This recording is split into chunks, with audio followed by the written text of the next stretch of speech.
미국의 39대 대통령은 지미 카터입니다. 그래서 시기적으로 보면 1977년에 취임을 했는데요. 지미 카터 대통령은 재임 기간 중에는 그렇게 잘했다 이런 평가를 못 받지만은 그 대통령을 이제 그만두고 나서 그 뒤에 많은 일들을 했습니다. 예를 들면 이제 헤비타트 운동이라고 사랑의 집짓기 운동, 우리나라에서도 그런 정신을 이어받아서 연계돼서 이 사람들을 집도 지어주고 하는 그런 운동을 전 세계적으로 펼치기도 했고, 또 올해 92년인가요? 4년에 그 김일성과 이렇게 전격적으로 만나서 우리나라가 그때 핵 여러 가지 이런 것 때문에 긴장된 그런 상황에서 지미 카터 대통령이 외교적으로 중재를 많이 해서 많은 평화를 기여를 했고, 그래서 그렇게 쭉 하다가 2002년도에는 노벨상을 수상하기도 했던 참 귀한 대통령이고, 그분은 무엇보다 하나님을 아주 잘 믿고 주일학교 교사를 또 계속 하고 아주 귀한 그런 대통령인데, 제가 찾아보니까 아직 연세가 99세이신데 아직 살아 계시더라고요. 그래서 참 훌륭한 대통령이신데, 그 지미 카터 대통령이 대통령에 취임을 할 때 미국은 전통에 따라서 이렇게 성경에 손을 얹고 선서를 이렇게 하죠. 그런데 그분은 연설을 할 때 선서만 했던 것이 아니고 그 성경을 이제 펼쳐서 읽었습니다. 그래서 그가 읽은 그 말씀이 이런 말씀이었어요. 한 절을 읽었는데, 사람아, 주께서 선한 것이 무엇임을 내게 보이셨나니 여호와께서 내게 구하시는 것은 오직 정의를 행하며 인자를 사랑하며 겸손하게 네 하나님과 함께 행하는 것이 아니냐. 오늘 하나님께서 우리에게 주신 말씀 가운데 나오는 마지막 미가서 6장 8절 말씀을 읽었던 것이죠. 그는 그 말씀을 늘 마음에 새기고 대통령으로서 정의를 행했고 또 인자를 사랑했고, 그리고 하나님과 겸손하게 동행하면서 그 대통령 직무를 수행했다는 것입니다. 이 미가라는 사람은 선지자입니다. 이해하기 쉽게 이제 이사야 선지자를 우리가 잘 아는데요. 이사야와 미가가 동시대에 활동했던 선지자입니다. 근데 미가는 이제 그때 시기적으로 북이스라엘과 남유다 가운데 북이스라엘이 이제 아수르에 의해서 막 멸망되는 그런 시기였고, 또 남유다는 이제 좀 뒤에 한 100여 년 뒤에 이제 멸망하게 됐죠.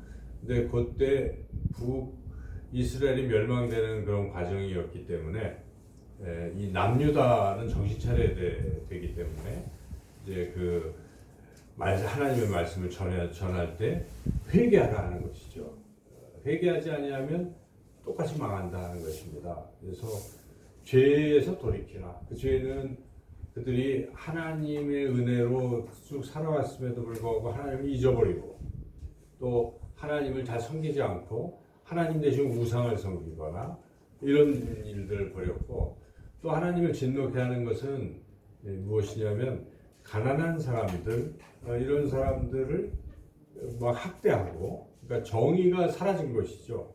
그러니까 힘 있는 자들에 의해서 약한 사람들이 억울하게 되는 이제 그러한 사회를 하나님 굉장히 싫어하십니다. 근데 이스라엘이 멸망할 때 그랬던 것입니다. 그래서 이제 그런 것에 대해서, 그런 죄악에 대해서 이 선지자를 통해서 하나님께서 지적을 계속 하신 것인데, 선지서들은 다 그런 내용들입니다.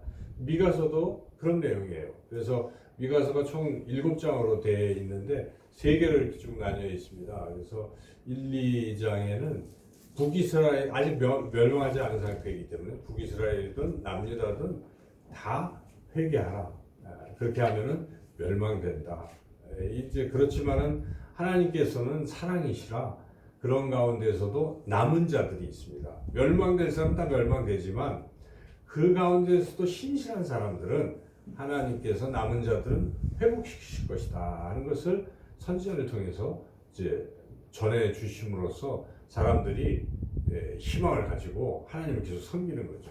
그래서 우리가 이렇게 망하고 그럴 때도 그 중에 다른 사람들은 하나님 대적하고 떠나고 하지만 하나님을 꼭 섬기는 사람들이 항상 남아 있어요.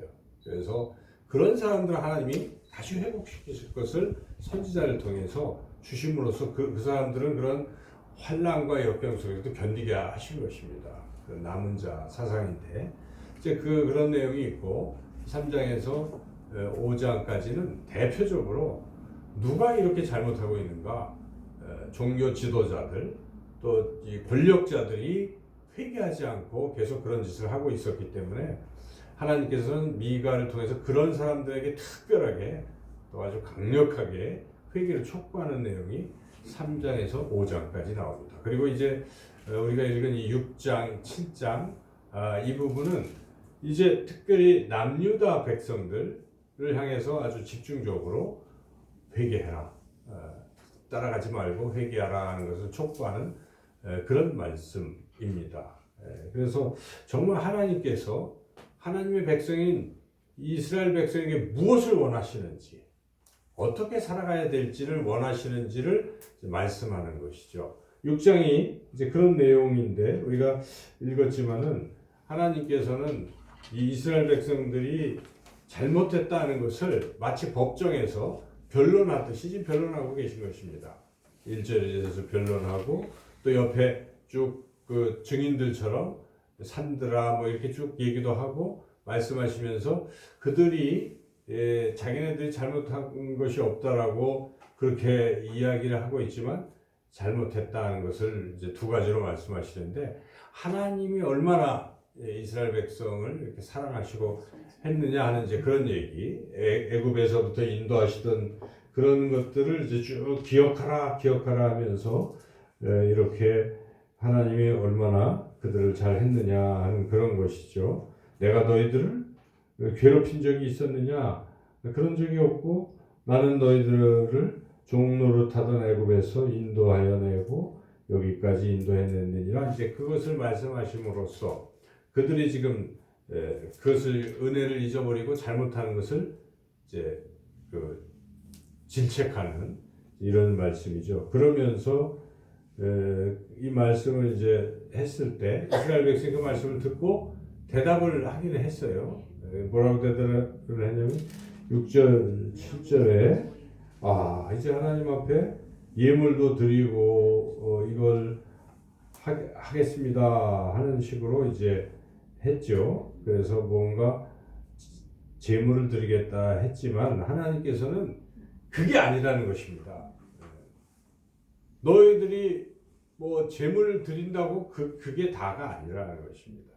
내가 정말 너희들에게 원하는 게 뭐냐 하는 것을 하나님께서 선지자 미가를 통해서 말씀하시는 것이죠. 그래서 우리가 우리 신앙생활에서도 하나님이 정말 무엇을 원하시는가 이걸 잘 알아야 됩니다.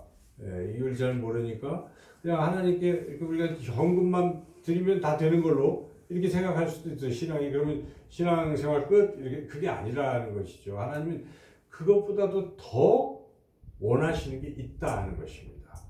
그래서 아까 제가 말씀드렸던 지미 카터 대통령이 읽었던 하나님 정말 원하시는 그 세 가지가 있다는 것이죠. 유명한 말씀인데 우리가 8절 말씀을 한 목소리로 함께 봉독하겠습니다. 8절 시작. 사람아 주께서 선한 것이 무엇임을 내게 보이셨나니 여호와께서 내게 구하시는 것은 오직 정의를 행하며 인자를 사랑하며 겸손하게 내 하나님과 함께 행하는 것이 아니냐. 이 세 가지가 하나님이 우리에게 정말 원하시는 거다 하는 것이죠.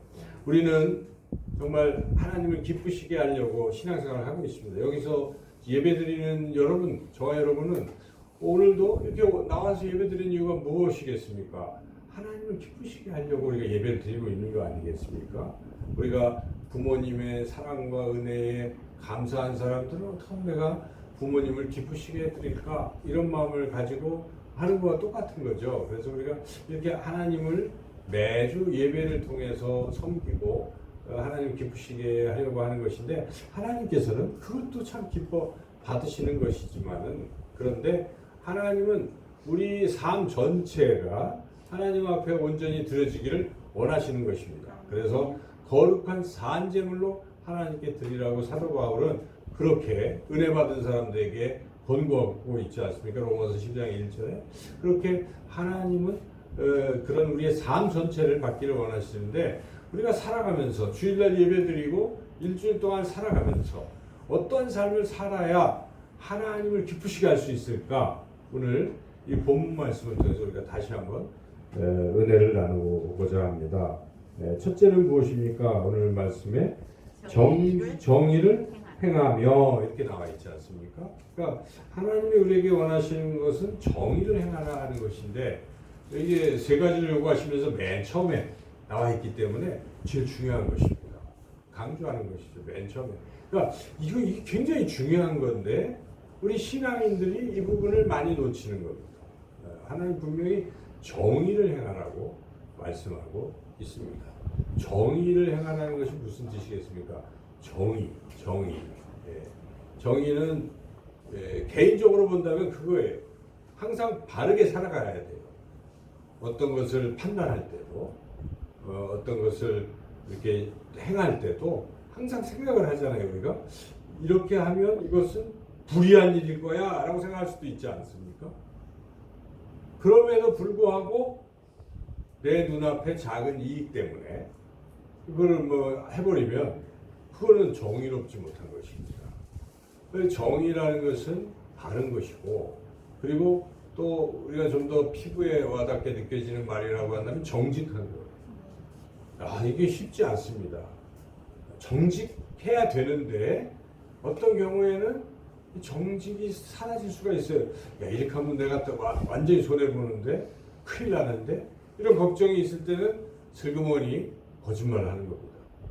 그래서 거짓되게 말하기도 하고 거짓되게 판단하기도 하고 거짓되게 또 행동으로 옮길 수도 있다는 것입니다. 직장 생활을 할 때든지 사회생활을 할 때든지 어떤 삶의 결정의 순간에 이 정직이 실종되는 경우가 많습니다.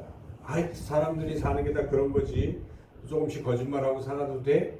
이럴 수도 있어요. 그렇지만은 하나님 우리에게 요구하시는 첫 번째가 무엇입니까? 정의를 행하라는 것입니다. 정의를 행하라. 그래서 개인적으로는 우리가 항상 정직하게. 그러니까 이 정직이 최고의 미덕이에요. 그러니까 미국 같은 나라는 정직한 게 한번 이렇게 잘못 밝혀지면 거의 매장되다시피 하는 거예요. 그러니까 다 믿어줍니다. 뭐라고 얘기하면 그냥 믿어주는 거예요. 그러니까 그만큼 그런 정직함을 최고의 미덕으로 삼는 것이죠. 그래서 그 아브라함 링컨이 왜 대통령이 됐을까? 그 사람은 정직했어요. 그래서 별명이 붙었어요. 어니스트 에이브라고. 에이브람 링컨의 별명이 정직한 에이브라는 것입니다. 어릴 때부터. 그래서 어릴 때 아주 가난하고 그런데도 상점에서 점원으로 일을 하는데 그 어떤 분이 물건을 사가지고 돈을 거스름을 이제 덜 받아가는 거죠. 근데 보니까 링컨이 보니까 이게 좀 덜 준 거예요. 자기도 모르게. 그랬더니 그 돈을 가지고 그 노파인데 그 노파를 뭐 한 10리쯤 찾아가서 그것도 갖다 준다든지 이제 그렇게 하는 거죠. 아주 정직한 거예요. 이 링컨이 이제 그와 같이 이 정직을 미덕으로 삼고 사는 거죠. 그러니까 우리가 살면서도 거짓되지 않게 항상 바르게 정직하게 사는 게 어렵지만은 그렇게 사는 게 그리스도인입니다. 세상 사람들은 다 그냥 넘어갑니다. 다 넘어가고 그렇게 하지만 우리가 그리스도인, 하나님의 사람이라고 한다면 정직하게 살 필요가 있다는 것입니다. 이렇게 오늘 우리 하나님께서 분명하게 정의롭다. 그런데 이게 중요한 것은 정의를 아는 것, 정의를 말하는 것으로 그치면 안 된다는 것이죠. 실천하라는 거예요. 여기에 본문에 여호와께서 내게 구하시는 것은 오직 정의를 행하라는 것을 실천하라는 그런 말씀입니다. 그래서 우리가 정의를 실천해야 돼요. 근데 정의는 개인적으로는 정직한 것이지만은 사회적으로 또 범위를 넓힌다고 하면은 정의를 구현한다고 하잖아요. 정의를. 그것은 정의롭지 못한 것이 있을 수가 있어요. 내 문제가 아니지만은 저기 누군가 억울하게 당하는 사람이 있을 때, 여러분, 그냥 못 본 척 외면하면 어떻게 되겠어요? 정의롭지 못한 것입니다. 그래서 이 사회에는 돈이 없어서 또 힘이 없어서 그렇게 억울한 경우를 당한 사람이 많이 있잖아요. 특별히 가난한 사람, 힘없는 사람들은 억울해요. 근데 반대로 뒤집어 보면 권력이 있고 돈이 있는 사람은 벌도 안 받아요. 그렇죠? 뭐 빵 하나 훔친 사람과 뭐 수십억을 그렇게 해도 변호사만 있으면 그게 빠져나가는 게 대한민국 그런 현실이잖아요. 이쯤 되면은 이 사회는 썩은 사회입니다. 여러분. 하나님이 심판하는 사회라는 것입니다. 이스라엘이 그랬다는 것입니다. 그래서 그들은 가난한 사람들은 막 누르고 자기네들이 계속 권력을 유지하고 기득권을 계속 유지해 나갔던 썩은 사회였기 때문에 하나님께서 아수르를 통해서 북이스라엘을 멸망시킨 것이고, 그걸 보고도 정신 못 차리는 남유다를 바벨론을 통해서 역시 또 하나님 다시 한번 멸망시킨 것이 성경에 나오는 기록입니다. 그것은 왜 우리에게 지금 전해지고 있습니까? 남의 나라 역사 같은데 그것을 왜 우리에게 주시는 것입니까? 하나님의 백성이 그러면 안 된다는 것입니다. 그러므로 우리가 이 정의를 행하라는 이 말씀을 들었을 때는 우리 삶 가운데에서 정의롭지 못하는 것에 대해서 우리가 말을 해야 되는 것입니다. 우리 주변에 정의롭지 못한 어떤 그런 그룹에 대해서 그들을 위해서 대변을 해주고 같이 함께 힘을 합치고 살아가는 것, 이것이 정의를 행하는 것이다 하는 것이죠. 그래서 우리가 이러한 정의를 행하는 것이 바로 하나님께서 우리에게 원하시는 것임을 결코 잊어서는 안 되겠습니다. 성경을 우리가 계속 읽어보면 시편에도 계속 이 정의를 행하라는 그런 말씀이 불의에 대해서 같이 이렇게 합치고 그러지 말라는 것이고, 그리고 잠언 같은 데도 계속 정직하고 정의롭고 공의롭고 이런 말, 지혜롭고 하는 게 다 연결이 돼서 정의롭게 행하라는 것을 우리에게 가르쳐 주고 있습니다. 이제 두 번째, 하나님이 요구하시는 것, 하나님이 기쁘시게 하는 두 번째는 인자를 사랑하라 하는 것입니다. 이게 좀 쉽지 않아요? 인자를 사랑하는 게 무슨 뜻인가? 인자는 신약 성경에 나오는 인자가 아닙니다. 신약 성경에 예수님이 자신을 가리켜서 인자는 뭐 머리 둘 것도 없고 뭐 이렇게 할 때 그 인자가 아니고, 여기에 인자는 한자로 한다면 어진 거, 어질 인자, 자비할 자자라고 생각하시면 되는 것입니다. 그래서 이것은 원어로는 헤세드라는 말을 쓰는 것인데, 이 헤세드라는 것은 사랑이라는 것이고, 긍휼, 자비, 뭐 호의, 뭐 이런 뜻이 헤세드입니다. 근데 여기서도 역시 헤세드를 행하라 하는 것입니다. 여기 보면 헤세드를 사랑하라 하는 것이죠. 인자를 사랑하라. 근데 이 인자는 곧 누구냐면 헤세드는 곧 하나님이십니다. 그러니까 하나님 그분이 바로 사랑이시고, 그리고 이 헤세드를 사랑하라는 뜻은 그 하나님과의 관계를 사랑의 관계로 유지하라, 이런 뜻입니다. 헤세드를 사랑하라는 것은. 그래서 우리가 이제 하나님과 어떤 관계를 맺고 사는가를 깊이 생각해봐야 됩니다. 우리 삶 가운데 여러분, 하나님과 무슨 관계를 맺고 살고 있습니까? 오늘 예배를 드릴 때는 우리가 하나님 생각이 나고 하나님께 찬양을 드리고 이렇게 교제를 하잖아요. 관계가 있잖아요. 바로 이 관계가 유지돼야 되는 거예요. 24시간. 우리가 일주일 살면서도 하나님과 나와의 이 관계가 유지가 되는 게 바로 헤세드를 사랑하는 것, 인자를 사랑하는 삶입니다. 그러니까 하나님이 나를 너무 사랑하신다는 것을 우선 우리가 믿고, 그리고 그 하나님을 의지하고 그 하나님과 이렇게 교제하고 하는 이런 삶, 이것이 인자를 사랑하는 삶이라 하는 뜻이죠. 그래서 우리가 이렇게 살면서 호흡하면서 주님 불러보시기도 하시고 그 주님과 내가 정말 달콤한 사랑의 관계인지. 근데 이게 끊어질 때가 있죠. 언제 끊어집니까? 죄질 때 끊어져요. 죄를 짓고 싶을 때 끊어져요. 피해요. 하나님을. 하나님이 좀 그리고 숨어요. 아담이 그랬습니다. 아담이 범죄하고 숨었잖아요. 하나님, 아담아 네가 어디 있느냐 물어보시잖아요. 그러니까 우리가 그런 순간들이 혹시 있으면 회개를 해야죠. 회개를 해서 다시 하나님 앞에 나와야 됩니다. 그래서 하나님과 관계가 회복이 돼야 돼요. 그게 인자를 사랑하는 삶입니다. 이 관계 굉장히 중요한 것입니다. 그런데 여기서 이 인자를 사랑하는 것은 하나님과의 관계뿐만 아니라 사람과의 관계도 말하는 거예요. 그래서 인자를 사랑하라 하는 하나님의 말씀을 우리가 들을 때는 다른 사람들과의 관계도 사랑의 관계로 회복시켜야 되는 것입니다. 그게 하나님 우리에게 요구하시는 거예요. 그래서 우리가 참 관계가 안 좋은 관계가 있을 수 있어요. 그죠? 도저히 용서할 수가 없는 그런 사람도 있을 수 있어요.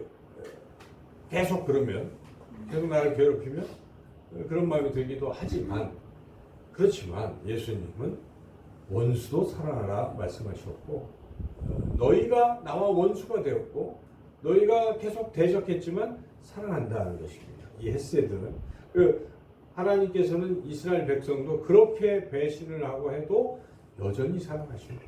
그래서 끝까지 돌아오라고 촉구를 하시고 참아주시는 것입니다.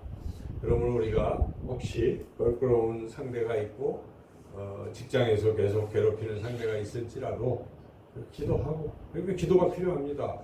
맨정신으로 안 되잖아요. 사람의 마음으로 안 됩니다. 기도하고 하나님이 주시는 성령이 주시는 감동과 능력으로 용서하고 참고 해나가는 것입니다. 이게 참 중요해요. 이게 바로 인자를 사랑하는 삶이라 하는 것입니다. 그래서 우리가 하나님과의 관계가 사랑의 관계로, 다른 이웃들과의 관계가 사랑의 관계로 회복되는 것을 하나님이 원하신다는 것을 우리가 잊으면 안 되겠습니다. 그리고 마지막 세 번째는 무엇입니까? 세 번째는 겸손하게 내 하나님과 함께 행하는 것. 이것은 함께 행한다는 것은 함께 동행한다는 동행. 근데 동행만 하면 안 돼요. 하나님과 이렇게 함께 살아간다는 것만 요구하시는 게 아닙니다. 무엇이냐면 겸손이라는 게 같이 들어있다는 것이죠. 겸손이 무엇입니까? 하나님 앞에 겸손이라는 것이 무엇입니까?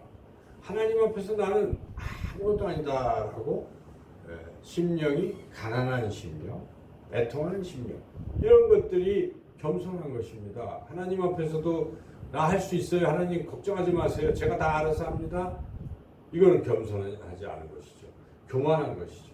나는 무엇이든지 할 수 있다는 것은 매우 교만한 것이고, 하나님은 교만을 좋아하십니까? 매우 싫어하시는 것이 교만입니다. 교만은 패망의 선봉이라고 나와 있습니다. 그래서 하나님이 구하시는 것은 상한 심령이고, 하나님 앞에서 내가 죄인이요, 하나님 앞에서 나는 지렁이와 같은 존재예요, 하나님 앞에서 나는 아무것도 아니라고 그렇게 느끼고 고백하고 항상 하나님 앞에 있는 그런 자세로 하나님과 동행하는 것입니다. 우리가 이렇게 같이 길을 가고 누구와 간다고 할 때 교만한 사람은 어떻습니까? 일로 가야 되는데도 자기가 뭘 안다고 절로 막 가고 딴 길로 가고 그러지 않습니까? 근데 하나님과 동행하면서도 하나님 이게 맞아요, 무기고 살아간다면 안 되게 교만한 것이 하나님 싫어하십니다. 항상 하나님이 더 잘 해주시지, 하나님이 더 이런 마음으로 하나님 앞에서 항상 겸손하게 하는 이런 태도가 여기 마지막에 겸손하게 하나님과 함께 행하는 것. 제가 설명을 드렸는데 어려운 거 없습니다. 우리가 살아갈 때 이 세 가지를 이것이 하나님이 내게 원하시는 것이다 생각하시고 좀 힘들고 손해보고 할지라도 정직하게 행하십시오. 그러면 영국 속담에도 뭐 하루를 행복하게 살려면 뭐 해라, 뭐 1년을 행복하게 살려면 집을 사라, 뭐 이렇게 쭉 있지만은 평생을 행복하게 살려면 정직하게 행하라. 그 영국 속담이 있어요. 여러분, 정직하게 살면요 나중에 다 알아요. 하나님도 아시고 세상도 압니다. 그런데 정직하지 못한 것들은 나중에 다 알아요. 하나님도 다 알고 계시고 세상도 아는 것입니다. 그래서는 안 된다는 것이죠. 그러니까 정직하게 살고, 그 다음에 두 번째는 무엇입니까? 하나님과 내가 사랑의 관계를 항상 유지하고 이웃들과 사랑의 관계를 유지하고, 그리고 하나님 앞에서 항상 겸손하게 하나님 도와주십시오 하고 날마다 하나님과 호흡하고 동행하시고 살아간다면 그것이 하나님이 기뻐하시는 삶이요, 하나님이 우리에게 요구하시는 삶입니다. 인생을 잘 산 것입니다. 뭐가 인생을 잘 산 것입니까? 뭐 성공을 했다고 하는데 많은 걸 가져봤자 그거 다 죽을 때는 놓고 가는 거예요. 그런 생각이 들어요. 네. 죽을 때 우리가 가져갑니까? 헛되이 놓고 가는 거예요. 그러니까 우리가 결국 남는 것은 하나님이 인정하시는 것이 남는 것입니다. 하나님이 인정하시는 삶 다른 게 아닙니다. 오늘 주신 말씀대로 하나님이 요구하시는 삶을 날마다 살아가는 거예요. 살아내야 되는 거예요. 그렇게 되면은 나중에 하나님 정말 칭찬하실 것이고 우리가 멋진 인생을 살았다고 그렇게 말할 수 있을 것입니다. 저와 여러분 모두가 오늘 주신 이 말씀대로 살아가시기를 주님의 이름으로 축원합니다. 좋으신 하나님 감사합니다. 늘 있습니다. 마음대로 살아갑니다. 오늘 말씀을 주시니 하나님 말씀이 들끓입니다. 하나님 요구하시는 대로 우리가 그렇게 살아갈 수 있도록 한 주간도 성령께서 우리의 삶을 인도하여 주시옵소서. 예수님의 이름으로 기도드리옵나이다. 아멘.